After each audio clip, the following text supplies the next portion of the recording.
বাংলাদেশের আসন্ন 2026 সালের জাতীয় নির্বাচন ঘিরে সবচেয়ে বড় আলোচ্য বিষয় আওয়ামী লীগের সম্ভাব্য অনুপস্থিতি আর সেই শূন্যস্থান পূরণে অন্যান্য রাজনৈতিক দলের তৎপরতা।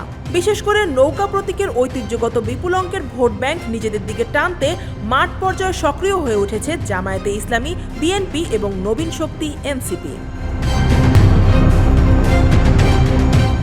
গোপালগঞ্জ, যা আওয়ামী লীগের সবচেয়ে শক্ত ঘাঁটি হিসেবে পরিচিত, সেখানেই এখন সবচেয়ে বেশি রাজনৈতিক নড়াচড়া দেখা যাচ্ছে।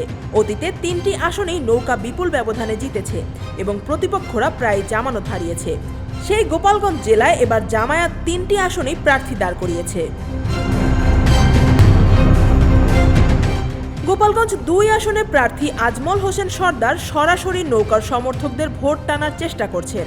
তিনি স্থানীয় আওয়ামী সমর্থকদের পারিবারিক ও সামাজিক সম্পর্ক কাজে লাগিয়ে বোঝাচ্ছেন, যদি আওয়ামী লীগ ফিরে আসে তারা চাইলে আবার নৌকায় ভোট দিতে পারবেন, কিন্তু এবারের নির্বাচনে বিকল্প হিসেবে জামায়াতকে সমর্থন করতে আহ্বান জানাচ্ছেন। এদিকে গোপালগঞ্জে বিএনপির প্রার্থী KM বাবর দাবি করছেন, আওয়ামী লীগ না থাকলে মুক্তিযুদ্ধের পক্ষের শক্তি হিসেবে ধানের শীষের প্রতি সাধারণ মানুষের সমর্থন বাড়বে। তিনি প্রতিশ্রুতি দিচ্ছেন, বিএনপি ক্ষমতায় এলে কোনো প্রতিশোধমূলক রাজনীতি হবে না মিথ্যা মামলা বা হয়রানিও। তবে জামায়াত ও বিএনপির পারস্পরিক সমালোচনাও থেমে নেই। জামায়াত নেতারা বলছেন, আওয়ামী লীগের সাধারণ ভোটাররা অপরাধী নন এবং তাদের নিরাপত্তা ও সম্মান রক্ষায় জামায়াত এগিয়ে আসবে। অন্যদিকে বিএনপি জামায়াতকে গুপ্ত সংগঠন বলে আক্রমণ করছে। নৌকার ভোট ব্যাংক নিয়ে ভিন্ন মূল্যায়ন দিচ্ছে এনসিপি। দলের নেতারা মনে করেন, আওয়ামী লীগের নির্দিষ্ট ভোট ব্যাংক এখন অনেকটাই ভেঙে গেছে এবং তরুণদের রাজনৈতিক রূপান্তরের ফলে সেই ভোট নানা দলে ছড়িয়ে যেতে পারে। এদিকে আওয়ামী লীগের নির্ভরযোগ্য সমর্থক বলে বিবেচিত হিন্দু ভোট ব্যাংক নিয়েও সক্রিয় জামায়াত ও বিএনপি। দলীয় কর্মসূচি, সমাবেশ এবং আলাদা প্রতিনিধি সম্মেলনের মধ্য দিয়ে এই ভোটারদের আকৃষ্ট করার চেষ্টা চলছে।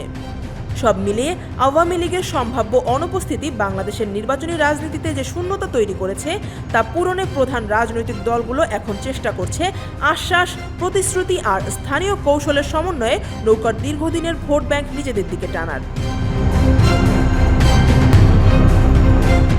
2026 সালের জাতীয় নির্বাচনে আওয়ামী লীগের অংশগ্রহণ অনিশ্চিত হয়ে পড়ায় তাদের ঐতিহ্যগত ভোট ব্যাংক এখন দোদুল্যমান। তবে কট্টর আওয়ামী ভোটাররা শেষ পর্যন্ত কী সিদ্ধান্ত নেবেন তা অনেকটাই নির্ভর করবে দলীয় হাইকমান্ডের চূড়ান্ত নির্দেশনা ও রাজনৈতিক পরিস্থিতির উপর। আফিয়া আক্তার, ঢাকা ওয়াচ।